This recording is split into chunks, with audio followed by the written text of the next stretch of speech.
పూజ గృహంలో అందరి దేవుళ్లతో పాటు లక్ష్మీదేవి వెండి పటం పెట్టి ధూప దీప నైవేద్యాలన్నీ చేసి నమస్కారం చేసుకున్నాం. మా వారు పాత ఇంటికెళ్లి పడుకున్నారు, కొత్త చోట నిద్ర పట్టదని. ఆ రాత్రి నేను మా అత్తగారు పూజ గదిలోనే ఓ మూల చాపేసుకుని పడుకున్నాం. వెనక వంటింటి ముందు పిచ్చి పడుకున్నారు. పూజ గది కిటికీలోంచి తూర్పు వైపుకి ఎన్ని గజాలు తవ్వాలో నాకు చూపిస్తూ, ఎలా తవ్వాలో ఎప్పుడు తవ్వాలో రహస్యంగా నాకు చెప్తూ రాత్రి 2 గంటల దాకా మా అత్తగారు నిద్రపోనివ్వలేదు. ఆ తర్వాత నాకు ఎప్పుడు నిద్ర పట్టిందో తెలియదు. మంచి నిద్రలో ఉన్న నన్ను తట్టి లేపారు మా అత్తగారు.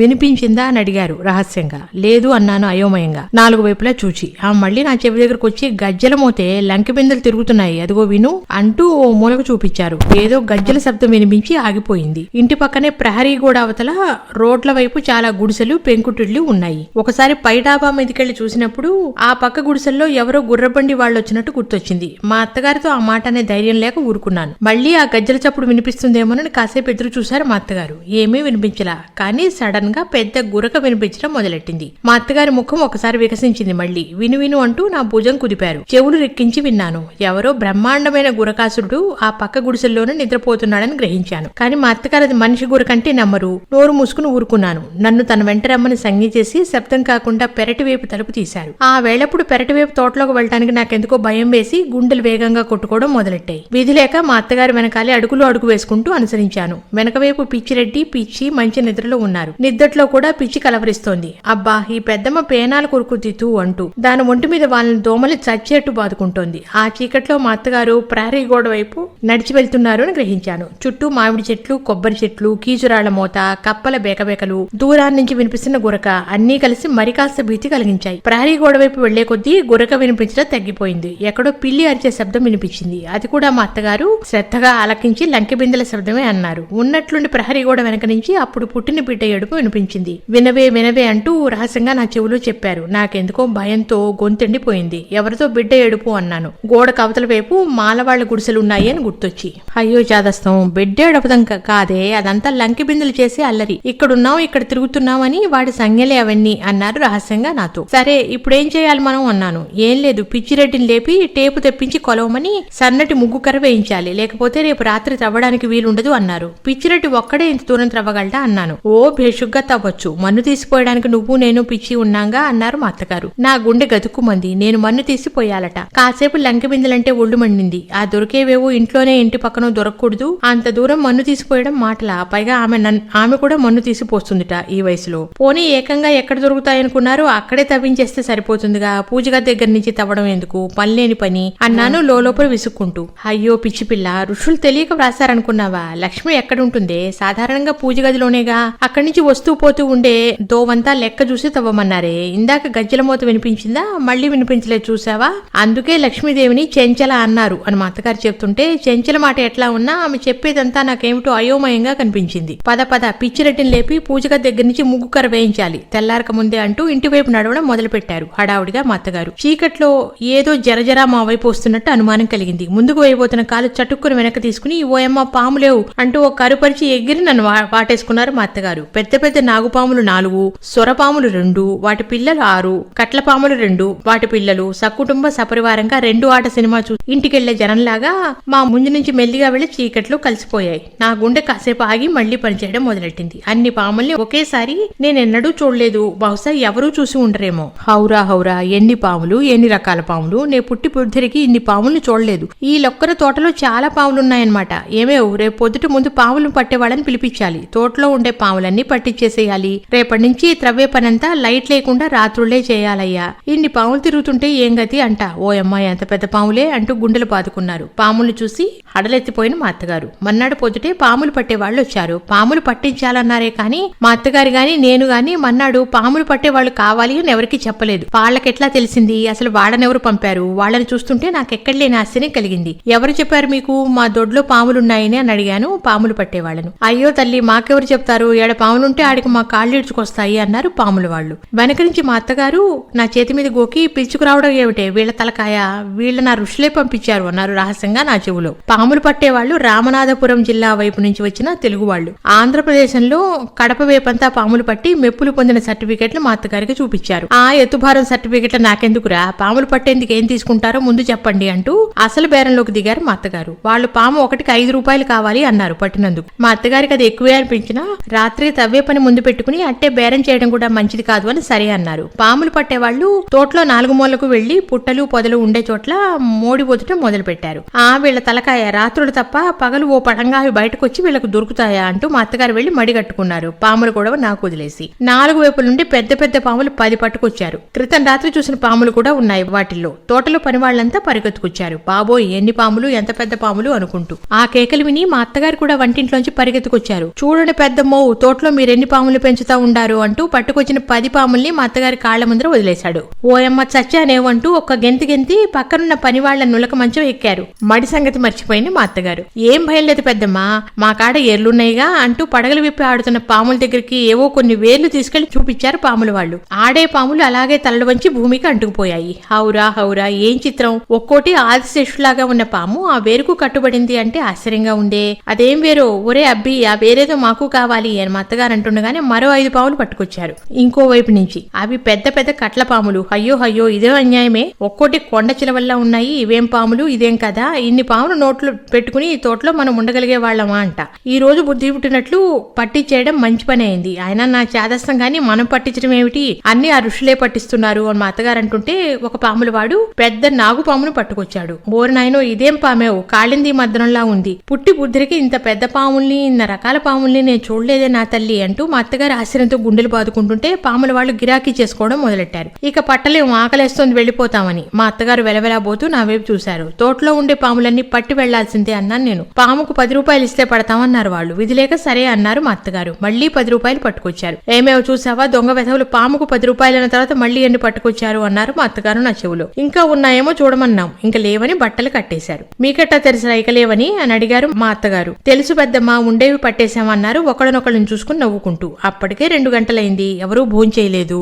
పట్టిన పావులన్నిటికీ ఎంత ఇవ్వాలని అడిగారు మా అత్తగారు. 200 రూపాయలు అన్నారు. ఓరు నాయనో, 200 అంటూ మా అత్తగారు గుడ్లు తేలేశారు. నాకు నవ్వొచ్చింది. పోనీ చిన్న పాములు కట్టుకోవద్దని బేరంలోకి దిగారు వాళ్ళు. అన్నిటికీ ఒకే లెక్క అన్నారు వాళ్ళు. లేకపోతే మళ్లీ పాముల్ని వదిలేసి వస్తాం అన్నారు. ఓరి మీ దుంపలు తెంచా, ఆ పని మాత్రం చేయకండ్రోయ్, పోతే పోయింది, పీడా డబ్బు మీకు ఇవ్వాల్సింది ఇచ్చేస్తాను అంటూ మా అత్తగారు వెనక్కి తగ్గారు.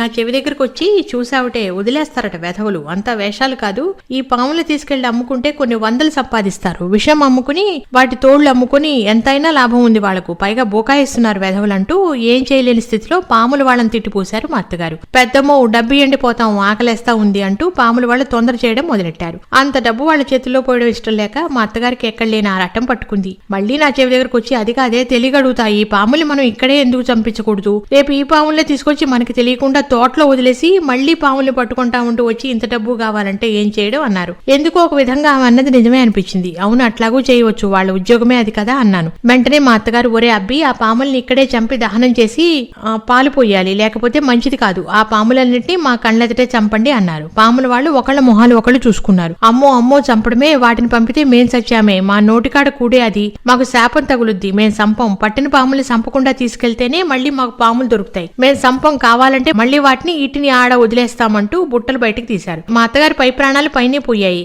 ఆగండ్రి తొందరపడకండి, వాటిని వదలడం ఎందుకు, అయినా అది మాకెందుకు, ఏదో ఊరికి అన్నాం గాని అంటూ మా అత్తగారి గుటకలు మిగుతూ నా దగ్గరకు వచ్చి రహస్యంగా అడిగారు, మరి ఇప్పుడేం చేద్దామే అని. ముందు అనుకున్నట్లే డబ్బిచ్చి పంపించేద్దాం, వాళ్లతో బేరం ఎందుకు అన్నాను. అవును, శని వేధవులు ఆ పాములు వాళ్ళు వదిలితే అంతే చాలు వేధవ పేడ అంటూ లోపలికెళ్లి డబ్బు తెచ్చి వాళ్ళకిస్తూ మళ్లీ గేట్లోకి వస్తే కాళ్లు విరగొడతారన్నారు. పాముల వాళ్ళు డబ్బు తీసుకుని ఆమె మాటలకు నవ్వుకుంటూ వెళ్లిపోయారు. ఆ రోజు గొప్ప ఘనకార్యం సాధించినంత సంబరపడ్డారు మా అత్తగారు. ఇక పర్లేదే, ఇక నిర్భయంగా పిచ్చిరెడ్డి చేత తవ్వించొచ్చు అన్నారు. ఒకవేళ మీ అబ్బాయి అడిగితే ఏమిటా గోతులని అని అడిగాను. నాకు సడన్ గా సందేహం వచ్చి, అబ్బాయి అడిగితే ఏం చెప్పాలో నేను ముందే ఆలోచించి పెట్టానులేవే, వాడితో ముందే ఒక అబద్ధం ఆడేగా, ఆ ప్రహరీ గోడ దగ్గర దేవతలున్నారని, అలాగే ఇంకో 4 అబద్ధాలాడి ఏ నాగేంద్రుడి విగ్రహం ఆ మూల ఉందని, భూమిలో పాతుకుపోయిన ఆ విగ్రహం తీసి ప్రతిష్ఠ చేయిస్తే మంచిదని నా జాతకంలో ఉందని, ఇల్లు కడుతూనే తవ్వించి తీయించాలన్నారని చెప్తాను. పోనీ వారికి నిజం చెప్తేయే అన్నాను. అవ్వా ఇంకేమైనా ఉందా, మీ మామగారి అపరావతారం నీ మొగుడు నన్ను ఎగతాళి చేసి అమ్మ అస్తావిస్తాన పడిందని అల్లరి పెట్టడు, మరి కూలివాళ్ల చేత తవ్వించమంటారేమో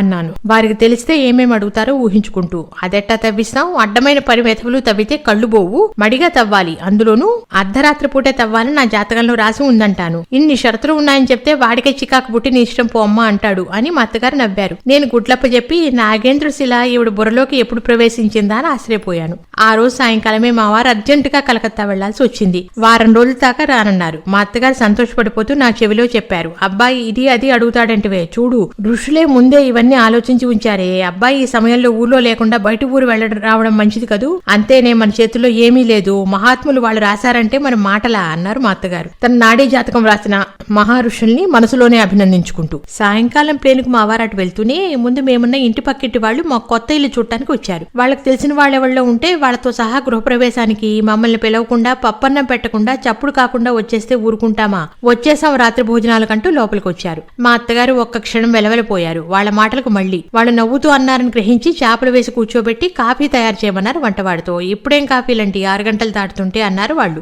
ఆ రోజు పొద్దున్న నుంచి తోటలో పాములు పట్టించడంతో భోజనాలు చేయడానికి 3 గంటలైందని, ఇంకా మేం కూడా కాఫీ తీసుకోలేదని చెప్పాం. పాముల మాట ఎత్తుతూనే వాళ్ళు ఒకళ్ళ ముఖాలు ఒకళ్ళు చూసుకున్నారు. ఎన్ని పాములు పట్టారండి బామ్మగారు? 30 పాములేనా అని అడిగారు. అవునన్నారు మా అత్తగారు. వాళ్ళకెట్లా తెలుసా అని ఆశ్చర్యపడిపోతూ. ఆ పాములు పట్టిన వాళ్ళు రామనాథపురం జిల్లా వాళ్లేనా అని మళ్ళీ అడిగారు. అవునర్రా అన్నారు మా అత్తగారు. అయ్యో బామ్మగారు కూడా మోసపోయారు అంటూ వాళ్ళు పడి నవ్వడం మొదలెట్టారు. సంగతి ఏమిటో అర్థం కాక నేను మా అత్తగారు ఒకరి ముఖాలు ఒకరం చూసుకున్నాం.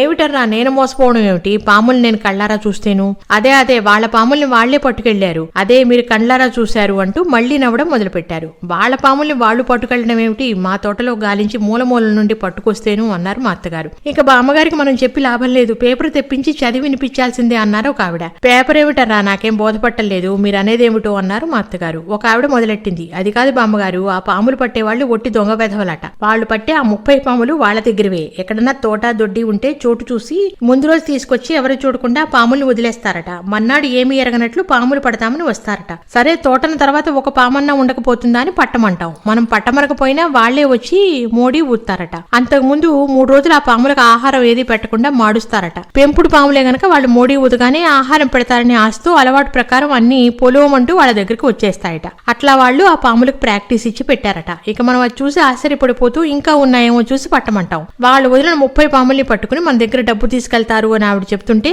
మా అత్తగారు గుండెలు కొట్టుకుంటూ హౌరా ఎంత మోసం, ఎంత దగా. అందుకే ఆ పాములు చూడగానే ఇంత పెద్ద పాములు మా తోటలో ఎక్కడున్నాయా అనుకున్నా. ఎన్ని రకాలు, అడవుల్లో ఉండాల్సినవి అయ్యి ఉంటేను.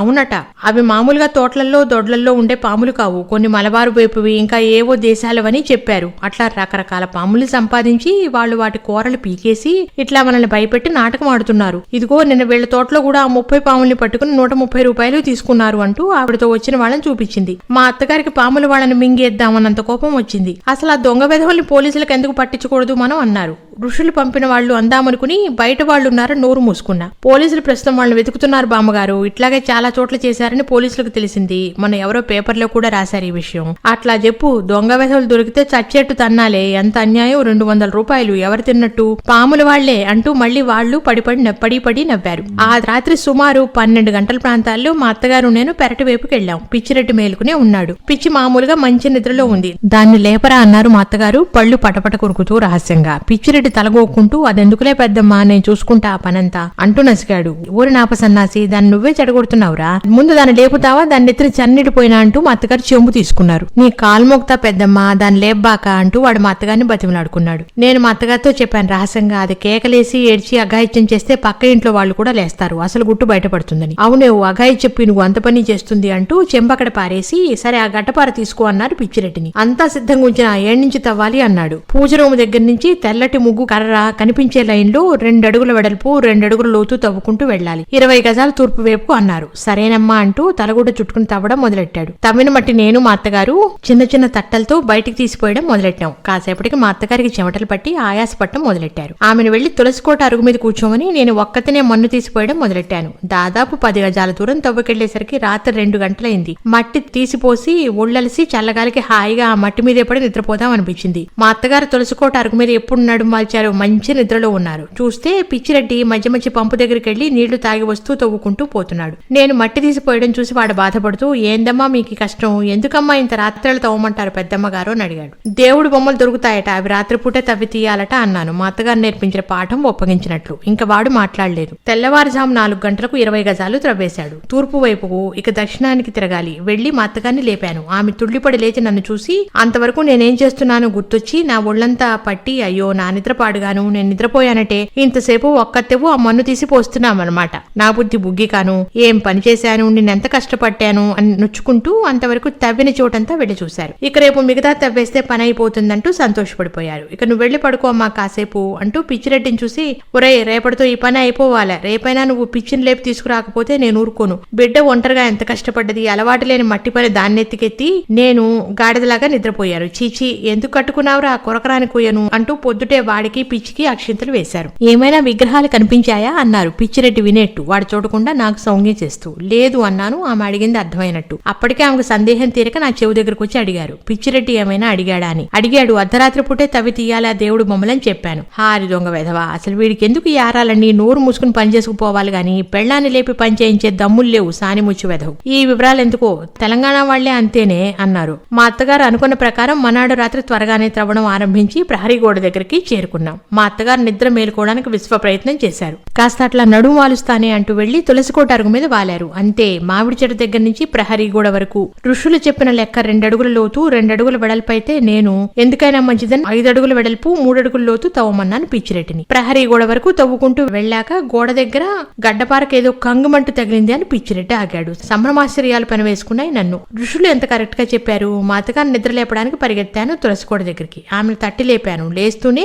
మామూలుగా తను తిట్టుకుంటూ తన నిద్రను శపించుకుంటూ లేచారు. ఆలస్యం చేయకుండా ఆవిడ చెవిలో చెప్పాను. ఇక ఆమె ఒళ్ళు తెలియని సంతోషంతో తబ్బిబ్బైపోయారు. ఇంకా వాడక్కడే తవ్వుతున్నారా అని అడిగాడు. సడన్ గా ఆమెకేదో సందేహం కలిగి. లేదు ఆపేయమన్నాను, అక్కడే ఉన్నాడు అన్నాను. పద ముందు వాడిని అక్కడి నుంచి పంపించేయాలి, ఇంకేమైనా ఉందా అంటూ అంత చీకట్లోనూ 60 ఏళ్ల మా అత్తగారు పరిగెత్తడం మొదలెట్టారు ప్రహరీ గోడ వైపుకు. సడన్ గా ఒక చోట ఆగి వాడి కండ్లకేమీ కనపడలేదు కదా అని అడిగారు రహస్యంగా. లేదన్నాను. ఆమె నేను ప్రహరీ గోడ దగ్గరికి వెళ్లేసరికి పిచ్చిరెడ్డి గోడ కానుకుని కునుకుపాట్లు పడుతున్నాడు. మా అత్తగారు వాడిని లేపి, ఇక వెళ్లి నువ్వు కాసేపు పడుకోరా పాపం, ఈ రోజు నువ్వు శానా దూరం తవ్వావు, విగ్రహం తర్వాత స్నానం చేసి నేను మడిగా తీయించాలే, నువ్వు వెళ్ళు అంటూ వాడిని అక్కడి నుంచి తరిమారు. గడ్డపార అక్కడే పడేసి వాడి ఇంటి తట్టు వెళ్లాడు. వాడటు వెళ్తూనే ఆ గడ్డపార నా చేతికిచ్చారు. శ్రీహరి ఏమిటి పరీక్ష, బొబ్బలకి పుండ్లైపోయిన నా 2 చేతులు గడ్డపార పట్టుకోలేక ఉణికాయి. నేను 3 అడుగులు లోతుకు దిగి తవ్వాలంటే నా చేత అవుతుందా? నా అవస్థ పసిగట్టిన మా అత్తగారు చాలా అనునయంగా, ఏం పర్వాలేదే, నేనున్నానుగా, ఇంత కష్టపడ్డావు, ఆ కాసేపు కష్టపడితే ఆ పుణ్యమంతా నీదే అన్నారు. సరే దిగాను గడ్డపార తీసుకుని 3 అడుగుల లోతు గోతులోకి. మళ్లీ గడ్డపార కంగన తగిలింది. తవ్వుతుంటే మా అత్తగారు ఒళ్ళు పులకరించినట్లయి అదే ఆ శబ్దం వస్తుందనే మహానుభావులు ఋషులు వ్రాశారు. ఎంత సత్యం చూడు, చుట్టూ తవ్వు, సులభంగా బయటకు తీయొచ్చు, లేకపోతే లంకె తెగి బిందెలు పాడైపోతాయి అంటూ తను మట్టి మెట్ల మీదుగా కష్టపడి గోతులోకి దిగారు. తవ్వుతుంటే ఏదో 2 అడుగుల వెడల్పు పొడవు ఉండేది భూమిలో పాతుకుని ఉందని తెలుస్తోంది. ఒకవైపు నుంచి గడ్డపారతో పెళ్లగించిపోయాను. నా వల్ల కాలేదు. మా అత్తగారు కూడా ప్రయత్నించారు. మా ఇద్దరి వల్ల కాలేదు. అబ్బో చాలా బరువే. అవును మరి పాతకాలన్నట్టు బంగారు ముహురీలు 2 రూపాయలు నాయా, బరువంటే బరువు కాదు అంటూ లోపలే మురిసిపోతున్న మా అత్తగారు తన బలమంతా ఉపయోగించి నాకు సహాయపడ్డారు. అతి కష్టం మీద ఒకవైపు కాస్త కదిలించగలిగాం. తక్షణం గడ్డపార కింద నుంచి తేళ్లు, మండ్రగబ్బలు, చీమలు పుట్టలోంచి బయటకు వచ్చినట్టు రావడం మొదలెట్టాయి. వెంటనే గడ్డపార కింద పడేసి మా అత్తగారిని పైకి నెట్టి నేను బయటపడేసరికి దేవుడు కనిపించాడు. అన్ని తేళ్లు, మండ్రగబ్బలు బయటకు రావడం చూసి మా అత్తగారు నా వైపు అదో విధంగా చూశారు. తక్షణం నేను గ్రహించాను. నేను చూస్తున్నందువల్ల లంకె బిందెలు ఆ విధంగా కనపడుతున్నాయని ఆమె అనుకుంటోందని వెంటనే దూరంగా వెళ్లి నిలబడ్డాను. నా గ్రహింపు శక్తిని ఆమె మనసులోనే అభినందించి ఉంటారనుకుంటాను. నన్ను చూసి చిరునవ్వుతో తల పంకించారు. కానీ ఆమె ఏం చేయదలుచుకున్నారో నాకు బోధపడలేదు. ఒకవేళ అవన్నీ నిజమైన తేళ్లు, మండ్రగబ్బలే అయితే ఇప్పుడు మొహిరీలు నగలు అనుకుని ఎక్కడ ముట్టుకుంటుందోనని భయం వేసింది. ముట్టుకోవద్దంటే ఏమంటుందో, ఎట్లా ఆవిడ కూడా తటపటాయిస్తుందని గ్రహించాను. కాస్త ధైర్యం చేసి దగ్గరికి వెళ్లి, మీకెట్లా కనిపిస్తున్నాయి ఇవన్నీ అని అడిగాను. నాకు ఆ మండ్రగబ్బలే కనిపిస్తున్నాయే, ఒకవేళ ముట్టుకుంటే బంగారం అయిపోతాయేమో అన్నారు. వద్దు అన్నాను. మరి ఎట్లాగే అన్నారు. ముందర ఆ గడ్డపారకు తగిలిందేమిటో చూద్దాం అన్నాను. సరేనన్నారు మా అత్తగారు. పైన మట్టి మూసుకుని ఉన్న ఆ ఘన పదార్థం మీద దగ్గరలో బావిలోంచి తోడి 4 మీద నీళ్లు తెచ్చిపోసి టార్చ్ లైట్ వేసి చూశాను. నా కండ్లను నేనే నమ్మలేకపోయాను. కథల్లో వింటాం, సినిమాల్లో చూస్తాం, నిజంగా జరుగుతుందంటే అట్లాంటిది నమ్మడానికి ఎంత మాత్రం వీల్లేదు. మా అత్తగారు ఏదైతే అబద్ధమని ఆడారో ఆ నాగేంద్రుడి శిలే దొరికింది. 2 పాములు మెలిక వేసుకుని ఉన్నట్లు చెక్కబడ్డ శిల. మా అత్తగారిని పిలిచి చూపించాను. ఆ అంటూ మా అత్తగారు షాక్ తిన్నట్టు ఫిట్టు వచ్చి పడిపోయారు. పక్కనే కూర్చున్నాను. ఆమె లేచే వరకు నీళ్ల బిందె పక్కన పెట్టుకుని. విన్నారుగా ఈ అత్తగారు లంకె బిందెలు అనే సరదా ప్రాసనాన్ని. లంకె బిందెల కోసం అత్తగారు చేసిన రహస్య ప్రయత్నాలను వచ్చే వారం మరో సరదా ముచ్చటతో మిమ్మల్ని కలుస్తాను. అంతవరకు సెలవు. నమస్కారం. ఉంటాను.